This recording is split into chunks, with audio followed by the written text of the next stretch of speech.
میں آئینہ ہوں دکھاؤں گا داغ چہرے کے، جسے خراب لگے وہ سامنے سے ہٹ جائے۔ جی ہاں ساتھیو، آپ نے صحیح سنا، میں ہوں میم کاف برکاتی آن لائن ویڈیو میں آپ کا استقبال ہے۔ میں بھی منہ میں زبان رکھتا ہوں، یونیفارم سول کوڈ یعنی یکساں سول کوڈ، ایک دیش ایک قانون۔ جی ہاں ساتھیو، ایک دیش ایک قانون۔ ساتھیو، آنے والی نسلیں جب تاریخ پڑھے گی تو شرمندگی سے لوٹ پوٹ ہو جائیں گی ہماری نسلیں کہ جب ملک میں روزگار کی ضرورت تھی، جب ملک میں پڑھائی کی ضرورت تھی، جب ملک میں دواؤں کی ضرورت تھی، جب ملک میں مہنگائی آسمان سے بات کر رہی تھی تو اس پر کنٹرول کرنے کی ضرورت تھی۔ ایسے ماحول میں یونیفارم سول کوڈ ایک شوشہ چھوڑ کر بھارتیہ جنتا پارٹی نے چرچا ہی چرچا، زمینی چرچا، ہوائی چرچا، غرض کے چرچا ہی چرچا۔ اور چرچا کیا بات ہے؟ چرچا یہ ڈرامہ نوٹنکی کہ مسلمان 10 شادیاں کرتے ہیں، 50 ان کے بچے ہیں۔ سمجھ رہے نا میری بات؟ ایک ملک ایک قانون، میں بھی اس کے پکش میں ہوں، لیکن مسلمانوں کو مورد الزام ٹھہرا کر کہ یہ 10 شادیاں کرتے ہیں، 40 بچے ہیں ان کے، یہ کہاں تک درست ہے صاحب؟ سمجھ رہے نا میرا؟ کہاں ملک میں اس وقت 80 کروڑ سے زائد شہری ناگرک غریبی کے ریکھا سے نیچے زندگی گزار رہے ہیں اور انہیں ماہانہ یعنی منتھلی 5 کلو چاول یا گیہوں دیا جا رہا ہے۔ ایسے ماحول میں یونیفارم کوڈ یعنی یکساں سول کوڈ کی ضرورت زیادہ ہے یا مہنگائی، بے روزگاری، ان سے لڑنا زیادہ ہے، ضروری ہے؟ یہ تو آپ اچھی طرح سمجھ سکتے ہیں۔ ٹھیک ہے یکساں سول کوڈ، لیکن ستم ظریفی دیکھیے، کوئی بھی مارکیٹ میں چیز رکھنے کے بعد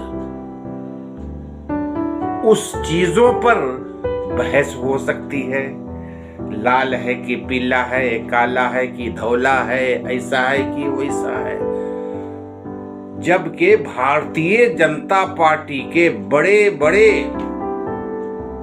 منتری کو بھی نہیں معلوم ہے کہ یکساں سول کوڈ ہے کیا اور اس کے ڈاٹا کیا ہیں اور اس میں کیا کیا چیزوں کو شامل کیا جا رہا ہے اور کن کن چیزوں کو نکالا جا رہا ہے۔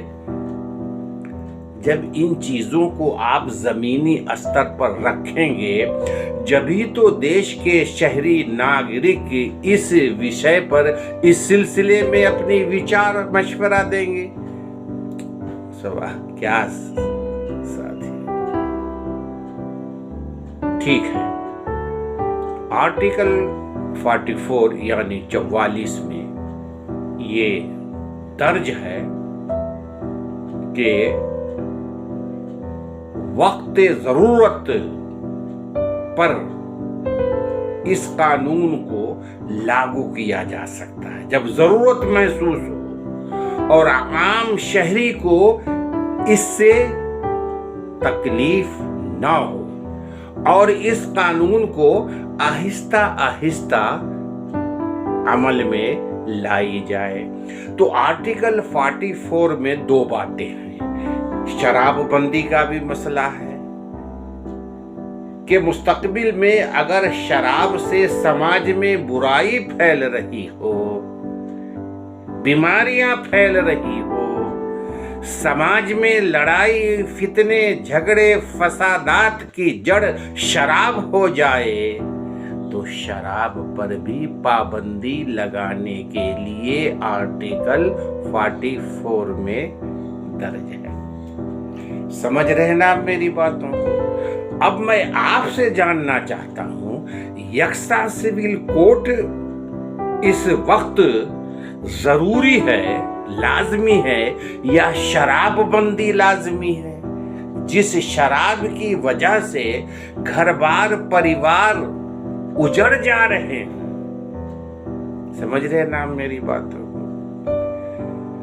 تو جس ملک میں 80 کروڑ سے زائد غریب ہیں، فری میں 5 کلو ماہانہ چاول سرکار کی جانب سے خیرات کے طور پر دیے جا رہے ہوں، اس ملک میں غریبی سے لڑنا ضروری ہے یا یکساں سول کوڈ لاگو کرنا ضروری ہے؟ اور مسلمانوں کو اس سے کوئی دقت نہیں۔ فرض کیجئے کہ ایک مثال اگر کوئی ایرو غیرو خیرو نتھو نے دے دیا کہ ٹھیک ہے، ایک ملک ایک قانون، تو کوئی بھی شخص شادی کر کے اپنی پتنی کو تیاگ کر کے سنیاسی نہیں لے سکتا ہے۔ اگر یہ بھی یونیفارم کوڈ میں شمولیت ہو جائے تو جو 30 لاکھ سے زائد ہماری ہندو مہیلا بہنیں در در کی ٹھوکریں کھا رہی ہیں اور ان کے پتی ان کو چھوڑ کر عیش و عشرت کی زندگی ادھر ادھر گزارتے نظر آ رہے ہیں، تو کم سے کم اس پر تو یہ ذمہ داری پڑ جائے گی۔ تو یہ ضروری باتیں تھی۔ پھر عرض کروں، آرٹیکل 44 میں دو ایسی چیزیں ہیں جس پہ سوچا جا سکتا ہے، قانون کی کتاب میں لکھی ہے، یعنی شراب بندی اور یکساں سول کوڈ۔ تو آپ سے جاننا چاہتا ہوں کہ اس وقت یکساں سول کوڈ کا لاگو ہونا ضروری ہے یا شراب بندی؟ یہ فیصلہ آپ پر چھوڑ جاتا ہوں، اجازت چاہتا ہوں، پھر ملاقات ہوگی۔ اللہ حافظ۔